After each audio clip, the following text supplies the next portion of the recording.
And so I am so very honored that you have chosen to share some of that with us here. I want to welcome Amnon, I'm welcoming Hello. Hello. Amnon, the producer. How you doing? Fine, how are you? I'm good. You're doing all right? Doing just fine. Anything interesting happening in your life lately? No. No? No. Same and old, I want same to keep old? it like that. All right, that It's could be fine. good. Yeah. That could be good. And I just want to, on the air, I want to thank my mommy because she gave me this beautiful cameo necklace that I have Who is loved. that? I was trying to figure out. It's a beautiful, I think she looks like she's Indian or Gypsy. And my mother gave this to me, and I've loved this for years and years and years and years and years. And she shared it with me for my birthday, which was a couple of months ago. So I want to thank my mommy for doing that. So, you know, we always have heartfelt stories, heartfelt people, just great shows on. They're always different each and every week. We bring about something that will help each and every one of us do something. A tool, a technique, a strategy, a mission, something that will chip away at some of the stuff that we carry around with us. And today, I'm really happy to have my guest on. And he's really a cool guy, Dan Galloway. He is a speaker, full of life, full of charm, vigor, humor, and he's full of guts. He has ADHD, and that's his topic of discussion wherever he goes. He is here to break the barriers, to let you understand what ADD, ADHD is all about, how you can live with it, how you can live with somebody with it, how you can honor it in yourself, how we all can take a look at these things. Because you know what? Too often we see things and we shy away from it because we don't know enough. And then, you know, it just builds a thickness around this stuff, and we don't know what to do with it. And so today we're gonna look at a subject that a lot of people, a lot of kids, a lot of adults are now finding out that they are it, they have it, they live with it, but it doesn't have to, you know, devastate you. It's a gift, and that's what we're going to be looking at today: is how ADHD can be used, accessed, delighted as a gift in your life. So with that, I want to welcome Dan Galloway to our show. Welcome. How you doing, Dan? I'm doing great. How are you doing? Good. Thank you for being here. Yeah, I'm excited. Thank you for having me. This is great. It's my pleasure. So why don't you, in your own words, give a little bit of your journey with ADHD? And why have you chosen yourself to be this messenger? Okay. Thanks for asking that question. It's a great way to start. Boy, how do I, how did I come to the conclusion that maybe I could be one of many messengers? Because there are a lot of messengers out there. For example, on my Twitter account, it seems like every day I'm getting another follower, and I'm also following others. And so it's not just me. We have all kinds of people out there. You have coaches, of course, who are certified in it. You have doctors. You have people like me who have. I haven't gone to medical school, but I've lived it since entering Earth's atmosphere many years ago. In fact, I did the math. I've been on Earth more than 18,000 days. So as far as credibility goes, I feel like that definitely should be enough, because I've been living it. And I mean, I have been living with the full-blown version, not that I'm just distracted by a bird or maybe distracted by a plane. Because I think we have some people out there who are maybe even getting medication, and they don't even have ADHD, because it's not just about being distracted by a bird. There's also impulsivity and hyperactivity. And that, if you just imagine combining those three things, I mean, the inattention, the impulsivity, and the hyperactivity, when you add all that up, it can make for a pretty challenging scenario. And so there's definitely just for lack of better words, I'll say there's a darker side than people realize. I think, again, you have some people who think it's just maybe being distracted a little bit. There's a darker side. As I said, when you add up some of the things that make it up, it's definitely can create all kinds of challenges and then ramifications thereof. And But there's also a very wonderful side to ADHD, and that is really my message. I mean, I do want people to understand that it is more than being distracted by a squirrel, because it's much more than that. But on the other hand, I also want people to know that, for example, Walt Disney had ADHD. And again, these are experts who've studied, they've studied characteristics and the people themselves and what they've accomplished and the skills that they've used over the years and align them with different things, different criteria and all that. And Walt Disney is definitely one that had ADHD. Walt Disney. And see, people don't realize that Henry Ford had ADHD. I think the one that a lot of people know about as far as having ADHD would be Thomas Edison. I think that a lot of people have heard that, and that's true. Will Smith, Dustin Hoffman. Of course, these people are still with us. You have Robin Williams and Jim Carrey, and those two might not surprise a lot of people because of their I don't want to. In fact, I don't want to use the word hyperactivity. In fact, I only used it earlier because that's one of the criteria. But I'd like to call it enthusiasm. And as you know, Robin Williams and Jim Carrey have that enthusiasm that is obvious. But anyhow, so when I was growing up, I'd have a real hard time with reading.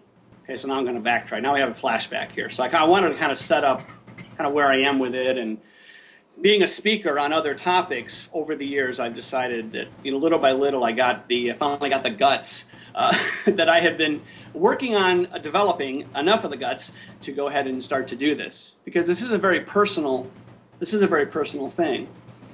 And but going back all the way to again entering Earth's atmosphere, I had a real hard time with reading. So the teachers would say, read page 1 through 762 by tomorrow. And I'd be like, sounds good.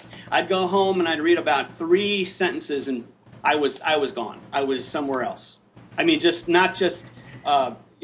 maybe figuratively somewhere else. But that was the first step. And then I was literally gone. I mean, I was going to do anything else but sit and read. It wasn't that I didn't want to read. I remember this very distinctly. I really wanted to be able to do that, but my attention, there was no attention for that. It wasn't stimulating enough for me. Whereas let me be active, let me go play baseball, and by the way, and I realize a lot of people would say, well, of course that other stuff is more appealing.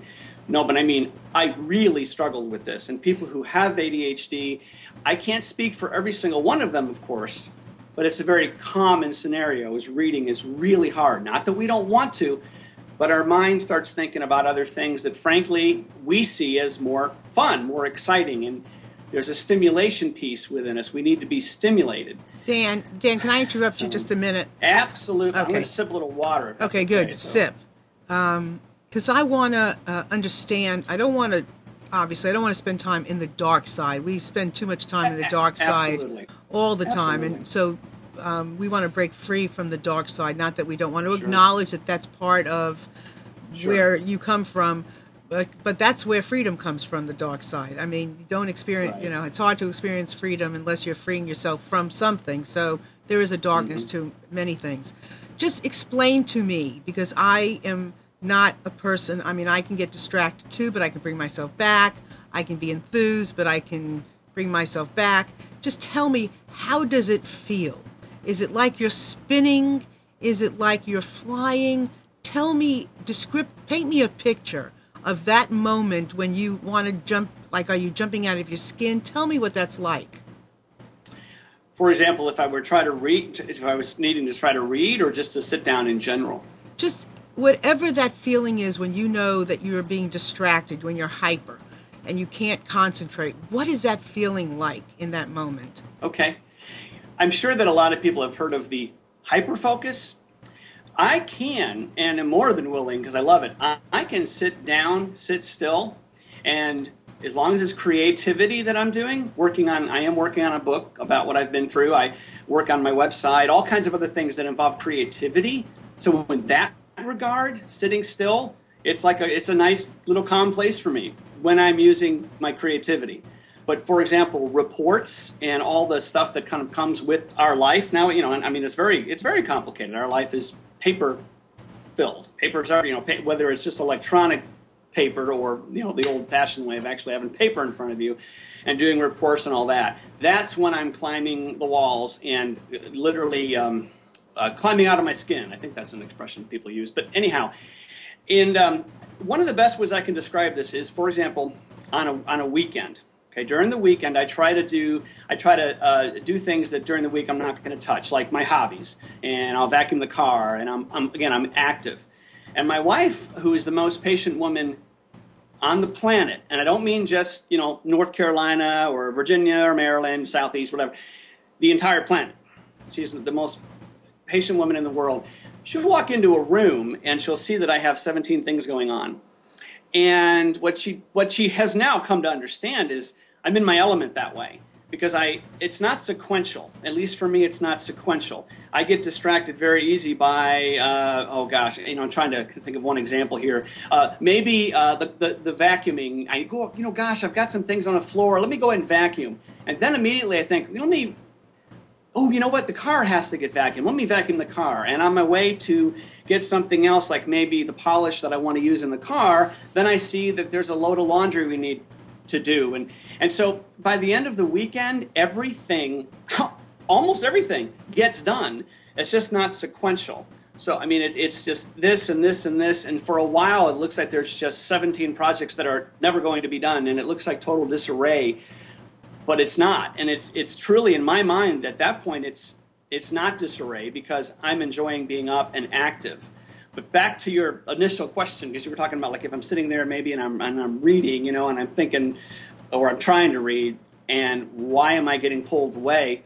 It's just not, that is not, again, stimulating enough for me. So I need to be more active. And so it's like, a lot of people will say that we lack attention. The thing is, we pay attention to everything.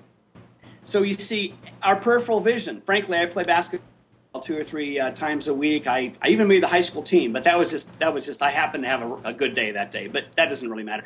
But the point is, peripheral vision. I'm a better passer than I am a shooter, and that's how it is for me. Is home. I see and hear everything all the time, which has a lot of pluses. There's a lot of pluses to that.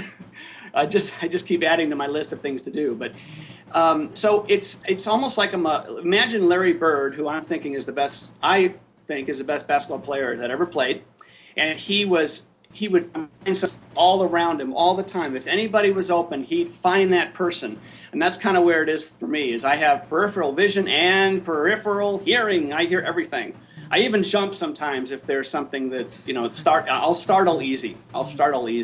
Because I've already got all these other noises going on, and then, boom, something else will, like if let's just say my daughter, who's 17, walks in with 3 of her friends and just enters the room real fast, and I might go out because I'm already in overdrive with all the other things I'm doing. So I would say, I would call that energetically sensitive, I would say. Oh, I love it. Tuned there in, you go. Yeah. So let me write that down. Write it down. And then let me also tell everybody to please feel free.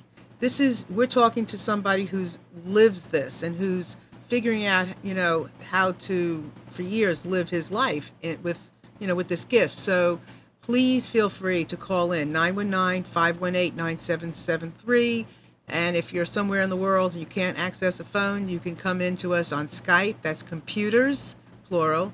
The number 2, K Voice. We'd love to have you. And also, if you're listening and you want to enter into some conversation that's going on in our chat, please feel free to put your name on the little line next to the video, and you can let us know you're there and just ask questions, because we'd love, comment. If you have experienced ADHD and you want to ask Dan a question, or you have somebody that you're living with, he is a great resource. Use him now, because that's what he's here for. So, Dan, you obviously, you know what it's like, and you've described some of what it's like to be you. So you don't know necessarily what it's like to be, not so stimulated. We all hopefully, have, time in our lives when we can be stimulated by things, and that's exciting, but certainly things in balance. So I guess what I'm hearing you say is your stimulation, you have to do your best consciously when you can to somehow maybe not balance it, but somehow work with it, put a lid on it sometimes, but just be aware that, you know, you're being that way, or you're being that stimulated, and that you have to find the tools that that you can work with, right? Because you use the example of like on the weekend. So you get things done. It just may not look the way it's going to look for me. I might do this and get it finished. I might do this and get it finished. You're going to do 10 things, but you're going to get them finished. I'm going to get them finished. In fact, I remember, I don't know, 10 years ago or so, I was working with, I had a colleague who said to me, "How was your weekend?" And I went, "Very productive." And she went, "Productive?" Because she knew me as a trainer, which I still do. I mean, I speak and I motivate people through one-on-one and coaching or training. She saw me as someone that had a pretty good sense of humor. And then she saw me as someone, too, who always struggled with all this detail that we have to do, again, reports and things. So when I said productive, she just didn't see that. She thought, totally. And that was one of those aha moments for me, like, wow, people really do have a perception. They have a certain perception about ADHD. And in that she just couldn't believe that I would have anything to do with productivity, which I thought was interesting. Now, she loved me, she loved me. I was getting all this training. Clients loved my enthusiasm, so it wasn't about me being a poor performer at work. She just was surprised that on a weekend that I would say that I was productive. I think that really surprised her. Right. And, I wanted to tell you one thing before I forget to do it about the stimulation and trying to manage it and all that, okay? Because one of the things I found helpful, and again, I continue to be totally real and just say what I'm thinking. I don't always do this. These tips for coping, it's very easy to forget to do the very thing is working. It's working. So I don't always do this, but when I do this, wow, it works. Let's just say that I sit down at Panera, I get there in the morning, I sit there and I'm working on, again, creative things, my website, my LinkedIn profile, all these things, posting really great inspirational things, because that's what I do. I'm going with the humorous, inspirational side of this, with an occasional article, too, about how complicated it really is, but I'm also trying to be a bright spot with this. So I'll have like, when you're on the computer and you got like 14 or 15 different windows open. Here's another example where I get things done. By the end of that day, I've done this, I've edited that, I fixed this, I did this, I did that. But it's not like, okay, I'm just going to do this. However, if I have something that is due, I mean, we're talking this thing is due tomorrow or the next day. Maybe I'm doing a talk and the client has a certain thing they want to make sure I cover, and maybe I have put it off. I will have all these things on the bottom of the screen and all these windows open, and I go, okay, wait a minute. So I'll set a timer. Because, see, I want to check email every 5 seconds. That doesn't work. It just doesn't work, especially when you have something else that you really need to get done. So I'll set a timer, 45 minutes. And it is amazing when I have set a timer and said that the commitment is I'm not checking email for 45 minutes. It is amazing how I have adhered to that. I mean, I just go, nope, can't check email. It's amazing. And I think if I would do that every single day with everything I do, I don't know if I could say I'd get even more done, because I really do feel like I'm pretty productive. But that is something that for anyone out there who's listening, if you don't use timers for certain things, like maybe putting email off for another 45 minutes, it really is something by having that numbers, those numbers moving, going down, counting down, knowing that you'll eventually have a chance.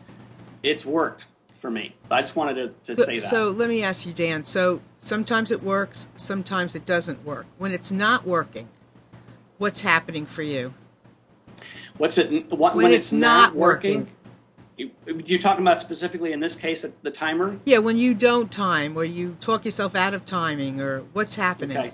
What I have found, this is just, again, my experience, by the way. Everyone's going to have a different experience. But what I have found is if I take the time and actually go, I'm going to do this, and I commit to the timer, I have a perfect record on that so far. I have a perfect record with, if I set a timer, I adhere to that timer. So I found that to be a very effective thing. What I'm admitting, though, is I don't do it as much as I should. Because but the tip is, if you do it, at least for me, it works. So if you don't do it, Mm-hmm.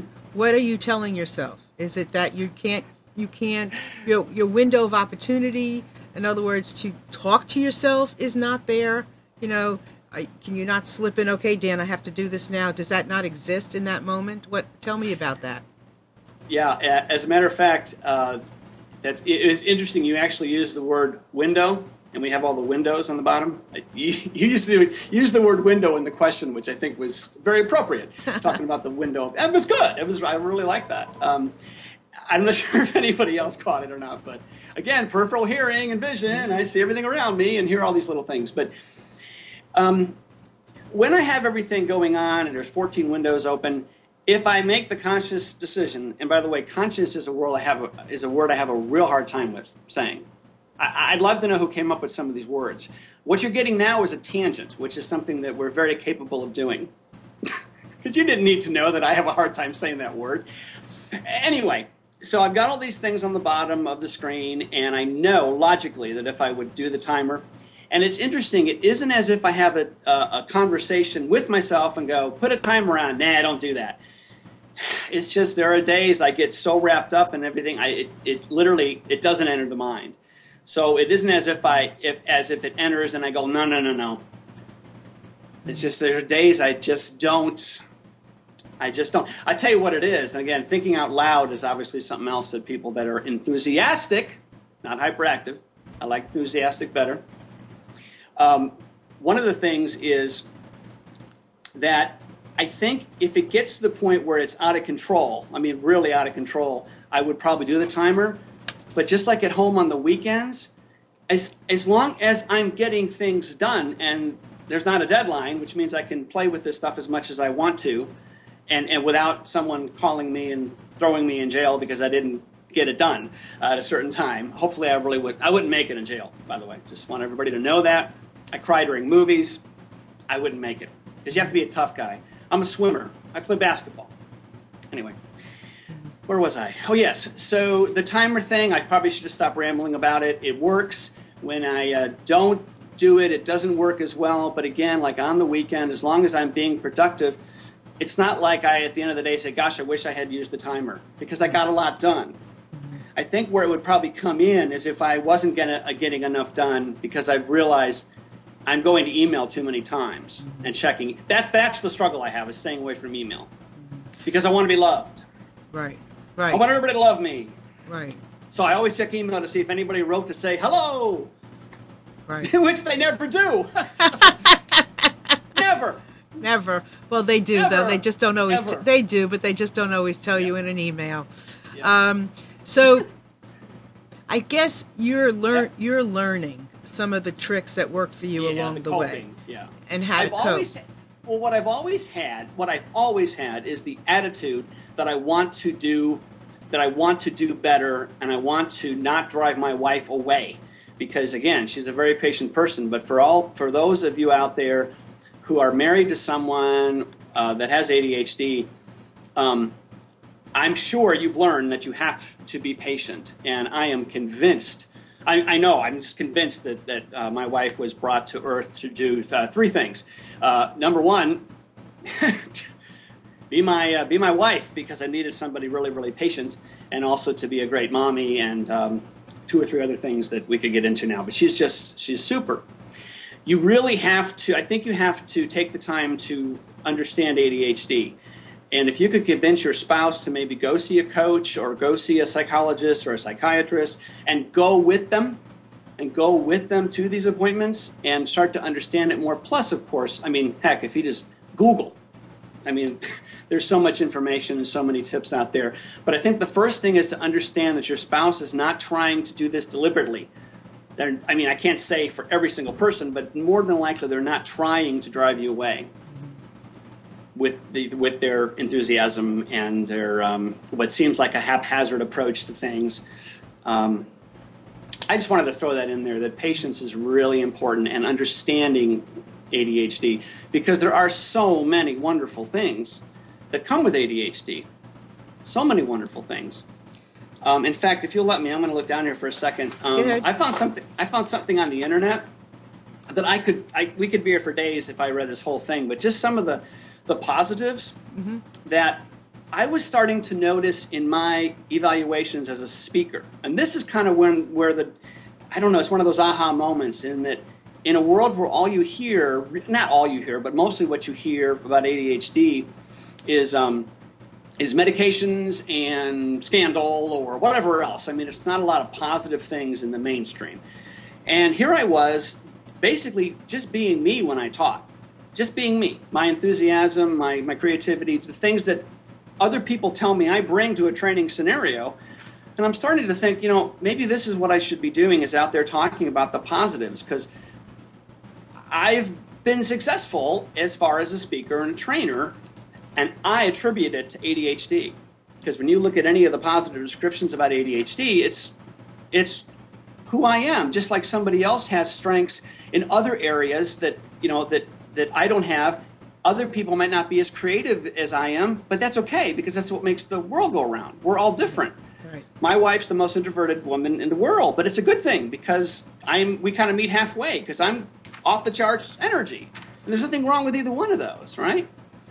So I was finding that, gosh, you know what? People seem to like what I do and how I impact them. And again, I attribute this to ADHD, because when I was up in front of people, and when I am in front of people, I don't all of a sudden become somebody different. I just be me. And I'm telling you, when you look at every single, descriptor of ADHD, negative, and positive, I'm that person. I'm that person, like literally from beginning to end. And so, anyhow, but we are and this is a plug for all of you people that are out there that have ADHD. I'll bet you, if you think carefully about this, that you are probably an entertainer.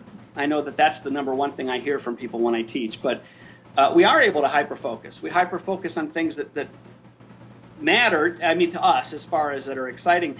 And of course, everyone could say, well, of course you're going to hyper-focus if it's something you like. No, we really have a hard time getting pulled away from something we enjoy. Just like we will put off until the ends of the end of time, we'll put off something we really don't want to do. But we'll do it. If I didn't deal with detail and all that stuff, I wouldn't be here anymore. You have to do that stuff. But, we do have that hyper-focus. We're innovative. We are definitely risk takers. I am self-employed, and that scares everybody that I know. But people get it, that it's really the right fit for me, because it's hard for me to maybe be in a situation where I have to only have 45 minutes for lunch, and if I'm 1 minute late, I'm going to get it written up, or whatever it might be. There's just a lot of reasons why self-employment works for me, because I'm creative, and I can use that creativity, and without someone going, no, we can't do that here. Because honestly, I've had full-time jobs where that's what it was like. Not all across the board, but there were jobs where my creativity was just being crushed. Crushed. Dan, can I interrupt you a minute? Oh, yeah, go ahead. Okay. Sorry. No, hold on to what you're doing, because what you're doing is perfect. But I want to ask you, how do you relax, and how does somebody with ADHD relax? How do you allow yourself, or what do you do to relax? We never do. No, I'm joking. A lot of it has to do with, and I'm not Mr. Nutrition. I'm not the one who could go out and go on a nationwide talk about nutrition, but definitely if days I don't have sweet tea, I don't do coffee, and I'm sure everybody that's listening and that knows me is very happy that I do not do coffee. Even decaf sends me off the charts. So anyhow, so the days I don't have sweet tea, and if I'm somehow brave enough to not have chocolate's probably my number one weakness, and anyway, and I'm eating maybe more protein and drinking more water, and again, anyone that's out there, if you just Google ADHD diet, you'll find plenty of information out there. But that's one thing I know for me, is to cut the caffeine and the chocolate down. That's one thing that will help me to relax. The other thing is, when I realize, let's just say that I'm stressed. Let's just say that, I need to go do something. I go swimming, and I play basketball. And oh boy, I don't think that's a big surprise to anyone, that exercise is key as far as relieving stress. But it really does make me feel so much better when I go swimming. I swim more than I play basketball, only because you got to find a bunch of guys to play basketball, whereas you go swimming, the pool's there, and unless there's no lane, you swim. So Okay. I swim more than I play basketball these days. But anyway, either way, that also helps. Okay, I want to ask you. Okay, hold on, Yeah. and you have to. I hope you'll forgive me for interrupting you, but you're saying things that's that I. fine. Okay, That's fine. great. You need to do that. Yeah, I'm going to Really. interrupt you. So you say feels better. What do you mean? How does that differ from the way? Okay. I'll get more centered. I just kind of get a little bit more centered because sometimes, again, especially if it's detail kind of stuff that I really don't want to deal with, but I have to because it's reality, I can get to where I'm like, I got to go swimming. Okay. And I come home and I'm just more centered because I'll tell you the other thing, after I swim, I usually get in the hot tub and I just bake. So I've gone from the exercise to just kind of baking. Not totally, I'm not like cookies. Right. I'm not baking cookies, but yeah. Anyway, and I'm more centered after I've exercised, which again I don't think would surprise too many people that that exercise and they know how that feels. But yeah, I mean for me, and again a lot of it too, the swimming, so exercise in general, but swimming, basketball, and not eating the chocolate. Halloween, I remember the days when I'd ask my daughter, because how it is as a parent, you ask your daughter, okay, bring home some Mounds, bring home some Almond Joys. I mean, that's why I was always excited about Halloween. But then she brings it all home, and now I'm eating it, which really doesn't do me any good. Right. So I mean, what am I, nuts? Yeah, really. Okay, here's a question that Chris is asking, and she says, what do you think? Do those with ADHD tend to procrastinate on purpose to get a rush or facing a deadline? Is it a control thing? Or is it a feeling experience thing? It's really, when I was in college, they give you the 17-week warning that you're going to have this test or this project due, 17 weeks later. And I remember being in the card catalog, because I went to school in like the 1700s. I remember being in the card catalog the night before.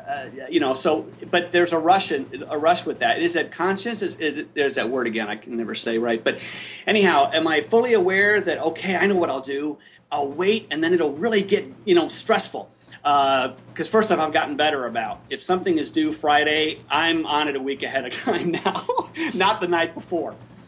But not that it's done a week ahead of time, but I've learned through many painful experiences.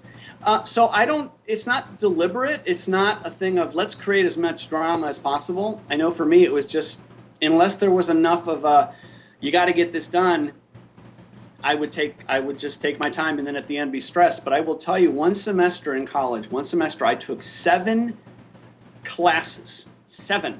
This was your traditional like 15, 16, 17 week from August to December type of setting. I took 7 classes and I ended up with my best GPA ever in that one semester. I had a 3.6. And that is because this was when I was in school and didn't even realize I had ADHD. I was just starting to learn about me and paying attention because I really want to do this right. I'm not just living my life going, yeah, I have ADHD. I do have ADHD, but I also want to do it right. But I didn't even know I had ADHD back then. I just knew that I struggled in certain areas. And one thing I knew, I started to really think about this, the busier I am, the better. So I actually got my degree in 3.5 years because I overloaded. The first 2 semesters I didn't overload and I did very average. Then I started to overload and I got my degree with like a 3.1 average and I did it in 3.5 years. Now, I've been on earth long enough to know that, and I've taught enough to know that right now there's probably someone, and it might be one of you in the studio or someone that's listening, who might say, no, wait a second. He doesn't like to read. I mean, he wants to read. It's just that he really struggles with reading. How did he get through college? I never missed class. Never. I took notes like like the end of the world was coming by Friday. If I didn't get every single thing written down, the world was going to end. In other words, I took it very seriously. I never missed class, and that's how I learned. It was very stimulating to listen and also write. And would I miss something here and there? Probably, yes. But that is how I got through schools. I never missed class, and I paid attention to every single thing these people were saying. And that was a struggle in some cases, depending on the personality of the instructor. No right or wrong. It's just that you There were a couple that were a little more challenging of classes because I need, again, some energy and passion or some humor or something. But I just thought I'd share that with you, that Okay. I wasn't trying to brag about the college, but just what I learned, that the busier I was, the better. Are you on meds? Too many to count. I wish I had, seriously, being that I'm not at home, I don't have this bag in front of me to show you. But I'm on a couple things right now, but I will tell you before I forget to, I wish I could hold it up. Because again, I'm in Maryland right now, I don't have it in front of me, but I wish I could hold it up. All along, I thought, I'm going to keep these bottles, just the bottles of things that, the different types of things they've given me. Whether it be for, because the doctors will try to pin everything on you. They'll pin everything. They'll say this is, it's depression, or it's, oh my gosh, OCD, or it's bipolar, or whatever. When I was going through this trying to get a doctor to believe I had ADHD, it wasn't so prevalent in the adult population, and I really struggled to get a doctor to finally go, yes, you have ADHD. So I have 26 bottles in a bag, and those are not 26 of the same prescription. Those are 26 different things that I worked through, different milligrams, gigabytes, whatever it is they call these things, milligrams or whatever, and different doses of this and that and the other. And finally, I have it to where it seems like I'm able to, to do a little bit better with things. But also, a lot of it is the attitude, the wherewithal to continue to just keep on going, because I want to not only live my life, but also inspire other people and motivate other people about hope and all that with ADHD. To answer your question, the roundabout way, I do take Adderall. What that does for me is it helps me sit down especially when I don't really want to be sitting down because it's not a creative project. So for Adderall, and again, everyone, this is just my experience. Obviously, you got to talk to your doctor. Don't just do this because Dan says so. But for me, Adderall works to help me sit still. And again, especially if it's a project I really don't want to have to deal with. I also do take lorazepam, which helps me sleep. Because for years, I struggled with sleep. I'd wake up in the middle of the night, and that was it. I would start thinking about everything that a human being can be thinking about, I was thinking about. And of course, then you get to sleep just about the time the alarm goes off. You know how that is. So what lorazepam does is it's an anxiety pill, which is anxiety is part of ADHD. And it helps me to, if I go up, I get up in the middle of the night to have a banana or whatever it might be, I'm able to go back to sleep. And for me, it's been a miracle having that, being able to sleep at night. But again, anxiety is part of this. I have a very wonderful doctor I see who has, with me, he's realized it's not just a stimulant. There are other things. With ADHD encompasses a lot of different things put together. You see, so anxiety is one of those. And so he gives me that to help me sleep. He gives me the Adderall to help me sit still. And that's something that kind of drives me bats when I hear about how it's all about stimulants. No, there might be other ways, in addition to diet and exercise, if you do want to use a medication, pinpoint what it really is within the ADHD that's causing you the most grief.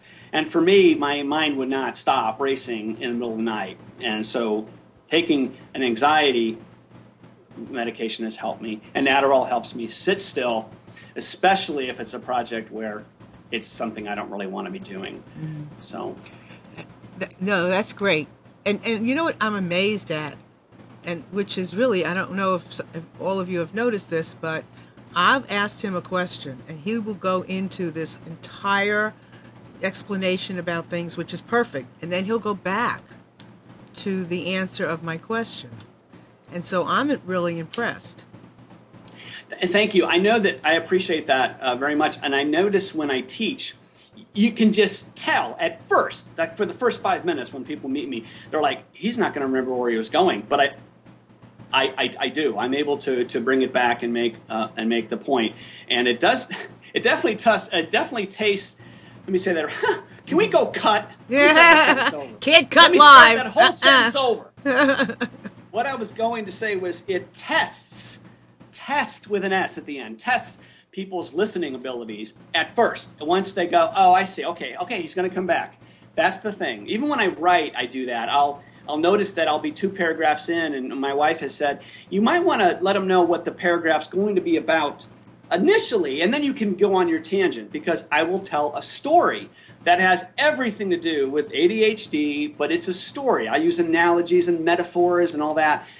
But in the end, I always make my point. So what my wife's trying to get me to do is to also in the very beginning, okay, this is going to be about, so that the reader doesn't go, where is he going? They know where it's going, and eventually, it's going to get there. So when I teach, I do the same thing, and it's just what I do. It's not strategized. It's just, in fact, I've had so many people tell me I should do improv. You know what? I need to start collecting dimes from every person that says I should do improv, because that's really where the gift is. And again, I'm giving credit to ADHD. I mean, look at Robin Williams and Jim Carrey. I'm not saying I am Robin Williams, and I'm not saying I am Jim Carrey, but I'm just saying those are people that have ADHD, and think about their techniques. I mean, Jim Carrey, I don't know the deal if he actually does say, if they make him just go ahead and just improv. Here's the idea, now do your scene. I don't know, but I wouldn't be surprised if that's not the case. Why would that be the case? Why is that something inherent to being ADHD? Okay, I have had people in class say, you would be great in theater. No, I wouldn't. But I say to them, thank you, that's very nice of you to say, but because I do one of the gifts is that I go with the flow. We're very spontaneous. People that have ADHD are spontaneous. And this is where people would say it's impulsivity. Okay? And sometimes the decisions we're making like that are not the best. But in a positive sense, it's spontaneous. When someone says to me, for example, what about theater? And then I'll get into something about why theater would not work. And I'll talk about how I'm supposed to memorize four chapters of something, and then have everything just perfect, almost like I'm acting.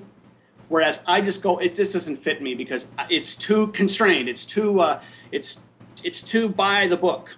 You know what I'm saying? Whereas I just go with the flow, and it works. And again, I attribute ADHD to that ability to entertain people and to be spontaneous. Well, and there is so much going on our chat that I can't even comment about all of it. So if you are watching us now and you haven't signed into the chat, I would suggest that you do. If you don't, certainly after the show, in the next day or so, we will have the show notes posted from this and I would love, you know what, I've never done this before, but you know what I'm going to ask you to do, maybe, if you're willing. There's so many things on this chat.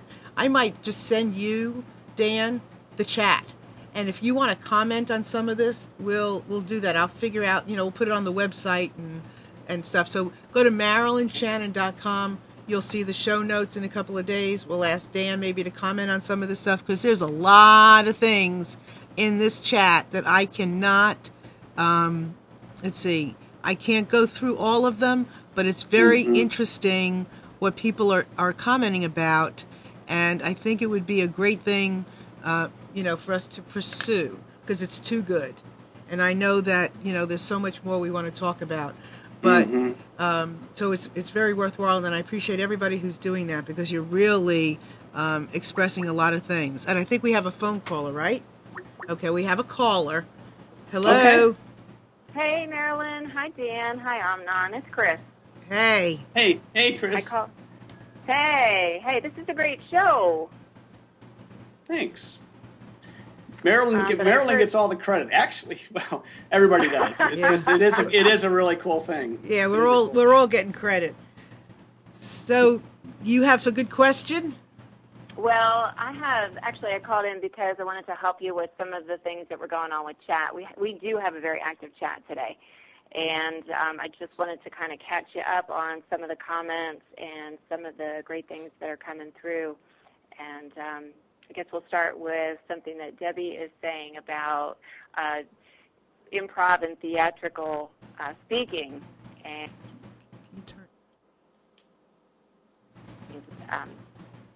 would be something potentially beneficial for someone whose mind thinks really fast. And that is what I do, and that being a speaker, that is what I'm out to do, is to get in front of as many people as I can and inspire them and educate them a little bit more. And it just so happens that whenever I do that, like, for example, you can never give me a podium. You could give me one, but I'd probably sell it at a garage sale. So why don't you tell her where you are right now? Because this is interesting. You are doing what right now to do the show? You're not in front of a podium, but what are you doing? I'm standing up. Standing up. I had to set this up so that I could move around, whereas if I was sitting, I'd be in total agony. I'd be in prison. And again, I told you I wouldn't make it in prison. You see, so I have to be able to move around and all that. So anyhow, but it is the way that I do get, when I'm in front of people, it is my style. But I understand that some people are probably thinking, no, he really should do improv. And I'm not saying I wouldn't, but I kind of feel like that's what I do anyway, already, really. And I also want to be able to educate as well. So as opposed to just doing an improv thing where maybe I'm up in front of people and making them laugh, which I really like to hear people laughing, I also want to teach them too, you see. And so that's why I like what I do, because I get to combine the gift that I've been given with the idea of also educating people as well. So I'm not sure if that comment made sense after the question, but it did. Actually, I'm wondering, did you always feel it was a gift, or and then my follow-up question would be, how did your parents raise you? Did you learn early that you had ADHD? It took a while, I'm thinking, until you found out into your adult years. How did that all play out when you were a young guy? Okay. First off, I was going to say, first off, I was adopted, and I was adopted right away. So I don't know if maybe I'm imagining that I had siblings that had ADHD, and then I come along, they're like, you know what, forget it, we can't do this anymore. So I don't know what happened, but I was adopted right away, and my adoptive dad then died when I was 6. And he died right in front of me, and my mom actually was out for the night, so it was just me and my dad, and he had a heart attack. So on top of ADHD, I live with other things too. I mean, there's that whole abandonment, thing, because I was adopted. I don't know why. I was given up, and my dad passed away, and so I've had all that. I had adversity very, very young, lots of injuries, which is another trait of the ADHD, because we're impulsive and, again, enthusiastic, not hyperactivity or hyperactive. We're enthusiastic. And I visited at least three different times I was in emergency rooms because of an accident. 3 other times I came close to death because of just my impulsivity.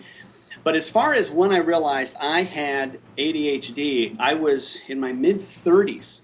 Now, again, I knew that things were going on, like when I was in college, and I knew that I needed to take as much as I could take so I wouldn't have the letdowns and the downtime. The busier I was, the better. Things like that. I was learning. But here's how I found out. A friend of mine said, Dan, I saw you on TV last night. And I'm thinking America's Most Wanted. I don't know what he was talking about. I was concerned. Because I'm thinking I've been running away, from the law effectively at that point. But obviously I must have slipped up. No, that's not what it is. Anyway, so what happened was he said it's he finally got it, and he said, ADHD, that's what it is. Now, this was back in the Middle Ages, where you did not have the internet like it is now, of course, and I actually went to a bookstore. I'm not sure how many of you even remember what bookstores are, what they look like. But I went in, and I found a book. There was a whole shelf. Actually, there wasn't that much back then. This was mid-'90s. There were a few things. And I opened up one of those books, and you know how people say, you might want to sit down? You might want to sit down before I tell you this. Oh my gosh, that's exactly what happened. I looked at this and I practically fell over. I mean, I had to find a chair. I was reading about me from beginning to end, and for the first time I was able to actually read something more than about a paragraph before being distracted. Because I couldn't believe what I was reading. I mean, both positive and negative, the challenges and the good things. It was amazing. So that's when I went to my doctor, and that's when I was talking earlier about how my doctor had said, no, this is really more just a kid's thing. Again, this is mid-'90s, Now it's all over the place, and people are always talking about adult ADHD and all that. But anyway, so that's kind of when I learned about it, was a friend just saying he saw me on TV. And I was glad that I wasn't on the run, because if I was on the run, I would have had to start running again. You know, the witness protection program only can go for so long. You're probably you would be very hard to catch. I'm imagining. That's correct. 14 points for you and 6 for you. Let me tell you, and a notch. So hold on a minute. So Chris, what other questions have you gotten from the chat? Because I know that. Okay, one of the questions that came up with, what advice would you have for parents raising children with ADD, ADHD? Okay. My daughter is 17, and I am not saying she has ADHD. So if you're out there, Danielle, my daughter, if you're out there, I'm not saying that you have ADHD. But I know that when I was growing up, I was, my mom was positive, but a lot of times she wasn't with me. She, again, great mom, but just like every other mom, you have your moments, right? So it's reality. And I don't know what it was that made me think this way with my own daughter. But, so again, I'm not saying she has ADHD, but just as a parent, this seemed to work for me, because she's really turning out to just be a wonderful human. One thing that I did, I've always made sure she knows how special she is. I don't go 3 weeks without telling her that she's my favorite girl, or that, all these different things. There's all kinds of things, that I'll do and I'll say. But about 6-7 years ago, she put, right outside of her bedroom, she put a little mailbox, and it literally said, mailbox. And I don't know if she really expected anybody to ever put anything in it. But what I did was, not every day, because I didn't want it to become like, well, here's another note. But at least 3 days, if not 4 days a week, I'd slip something in that little mailbox outside of her door. And I really feel like self-esteem-wise, that really helped her a lot. Because in middle school, as I'm sure a lot of us can relate, in middle school she had some struggles. I know I did too when I was growing up. But that's one thing, is the positive reinforcement, because they're going to hear the negative reinforcement. The negative stuff is going to happen at school. And I don't mean by teachers. I mean by other kids. I was also, in addition to everything else, I was bullied when I was growing up. And I'm sure it was because of some of the things that, were not positive things about ADHD, but also, frankly, the charm. These guys wanted to beat me into the next week because all the girls wanted to talk to Dan, because I was a charmer. That's actually one of our positives, is we're charming. We just are. And Marilyn, you said it in the very beginning, and I didn't even ask you to say that word. But really, bullying, however it starts, for whatever reason it starts, I do think that we stand out. We're unique enough in both our challenges and also the positives, that we stand out enough to where there will be kids who don't get it. They don't understand. Why is this person so enthusiastic? What is wrong with this person? Because maybe at home they're not getting reinforcement. They're not being told how much that they're loved for who they are, as opposed to, let's find a drug so we can calm you down. And so that's the thing with my daughter and my son. I mean, I talked about my daughter because she's still living there, but my son as well, who's moved out, he knows how I feel about him. If something were to happen to me today, they know how I feel about them. And so that reinforcement in a world where they're not getting a lot of reinforcement, I think helps. I mean, and again, maybe like I said earlier, with the timer, and of course their diet, keep the chocolate out of the picture, and do some research on that. Those are just some of the things. I mean, if we had 5, 6, 7 hours. Well, we're going to have to, we'll have to do this again for sure, because this is very important. Chris, I don't know if you're going to bring this one up, so let me do this. In the chat, Kathy is asking, what do you suggest for people who do start projects and don't finish them? What do you suggest for that person? Well, I'm wondering why they're not finishing. Well, okay, wait. Let me back up. One of the traits that's not as desirable is that we do not finish some projects because we run out of gas with them. Because we are so creative, we start thinking of something else that is a little bit more interesting because we've spent so much time on this one thing. So we start to go ahead and go on to something else. In my case, I have 3 books that I'm working on that I can't quite finish. I got 3 strong books, but I can't finish them. And there'll probably be a 10th one by the end of the year that I had started. So, I mean, that's something I struggle with as well. What I have tried to do with this kind of thing, where I'm tempted to say, let me go to the next thing. Why did I start this to begin with? I mean, there's obviously a reason. It wasn't just for the heck of it. What was my goal? And maybe if the goal has in fact changed, then maybe it's okay that you didn't finish it. But then maybe you can use some of the things you, in my case, if you let me just use me as an example. You know, I've got some things that maybe I've decided I'm not going to, you know what, I'm not going to finish that book. Well, why does that material have to totally go away? Why can't I use some of that material when I speak? So it doesn't have to be that stuff I've written is never going to be used. I could use it verbally maybe. So maybe if there's something that you haven't, you're just not interested in finishing, you're just not interested. What are some of the things in that project that you can use and look at that project as a great example of something that taught you something else that you can then use again? Because I do think we live in a world where we're supposed to complete everything, but what if it's just, frankly, not meant to be completed? Maybe that was just a part of the process for you to get to something else that might even be bigger and better. So I'm not sure the name of the person who's asked. Kathy, was it? Yes. Kathy, okay. With a C or a K? With a C. With an I or a Y? Y.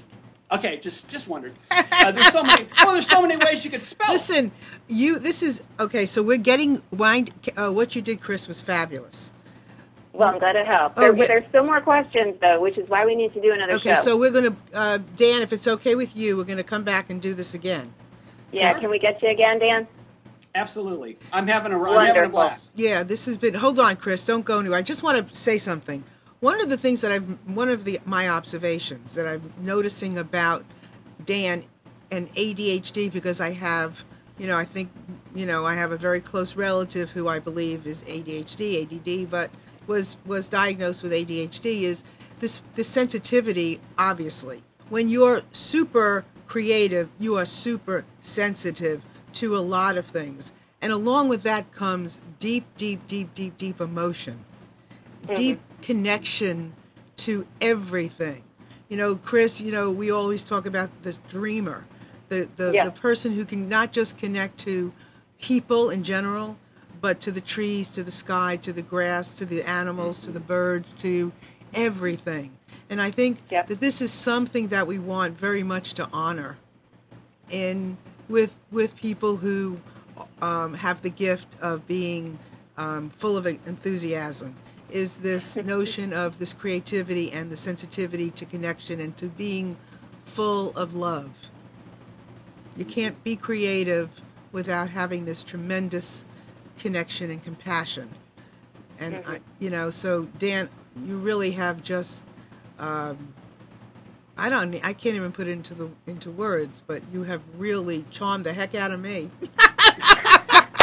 Now, wait a minute. Am I going to be beaten up by somebody though because of that? No, but this has been great. Chris, is there any final anything that's a quick something, because we want Dan to share his website and all of that. Is there a quick something you have?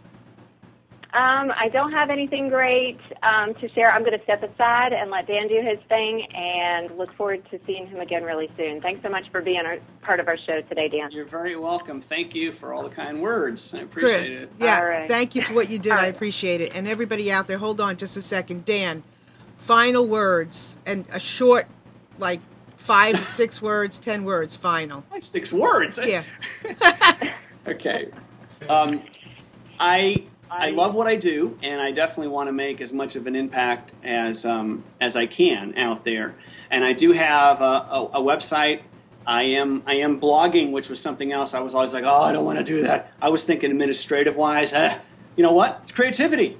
It's creativity, and I'm loving it. And I'm even tweeting now, something that everybody said, you got to do. And I was like, I'm not tweeting. And every day I pick up more followers because it is a very hot, I think it's the hottest topic there is. I really think it actually truly is, other than, well, there's other things I'm sure, like the healthcare scenario. But I mean, ADHD is right up there big time. And so I definitely want to make a big difference, and I want to show the positives of ADHD and also educate people on some of the challenges. And as I said earlier, it's not just about birds and squirrels and planes.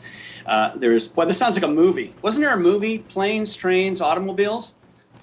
We could have a sequel. Well, we will get into that some other time. But do you want me to give them? Yes, I do. Go ahead. Bodacious, okay. Bold, share who you are.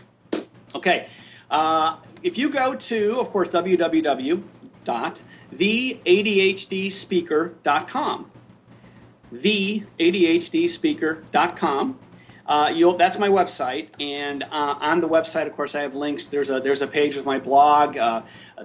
There's Twitter. I have a Twitter page showing the tweets I'm putting up, and of course, so the ADHD speaker. If you type in that for Twitter, for Facebook, I mean those are the pages I have. And again, you'll find a lot of positive, some humorous things in there. I've also done some YouTube videos, and that's where I think people really get thrown, because I think they think it's going to be a doctor behind a podium talking, and it's not. It's me kind of showing my creativity as far as how I get my messages across. So I want to make a big difference, and I definitely want to come back to the show. Absolutely. We're going to book you. Absolutely. Because I think we should. Thank you. Yeah, we should continue, as you said in your bio, something about unadvertised. These things are unadvertised. I mean, they really are. They really are, and we want. They really are. We want more and more ADHD people to speak up. We want more people to share their gifts, their creativity, and come forth and. Yeah, and I think that's what I think that's why I bring a lot to the equation, because I've been a speaker forever and I've had ADHD forever. And you have people who have ADHD but really don't want to get in front of the crowds. You have people who love getting in front of the crowds but don't have ADHD. I have both components, and I really feel that's why I'm here on Earth now. I really feel like it's my mission. So absolutely. So I want to thank you so very much for being here and for doing this with us, because I know you've made it work. He's in a motel room up in Maryland because he's going there for work. He's standing, not sitting. He's made it work for him. And I have the name Marilyn across my forehead. He has the word Dan across his forehead. You have your name across your forehead. Your forehead. Make your life work for you. Period. Mm-hmm. If it's working, who cares if you're standing up? Doesn't matter. It's great. It's working for him. I honor that. It means that somebody else out there is going to stand up or sit down or lie down, or who cares. So, Dan, bless you. Thank you for being here. You are terrific. Thank you so much. My pleasure. Thank you, everyone out there. It was wonderful. Thank you, Chris, and everybody in the chat. Thank you so much for your participation. Look for Dan again on this show. I'm Nan. Love you bunches. Everybody, talk to you. See you next week. Bye. Bye. Thanks. My pleasure.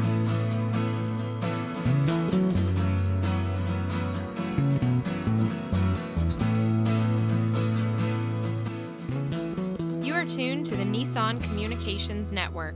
Our weekly lineup of call-in programs includes Computers 2K Now with Amnon Nissan, Health In with Debbie Bruck, Breaking Free with Marilyn Shannon, Lessons of Vietnam with NCVVI members, The Tanya Love Show, Reawaken Your Brilliance with Julie Seibert, and if you tuned in too late, you can always watch each program in its entirety or download an MP3 audio file of it at www.nissancommunications.com. Sponsored by Atomus.com, makers of quality video recorders and converters for professionals. ThatVidBlasterGuy.com, CarolinaApparel.com, and DeltaForce.net.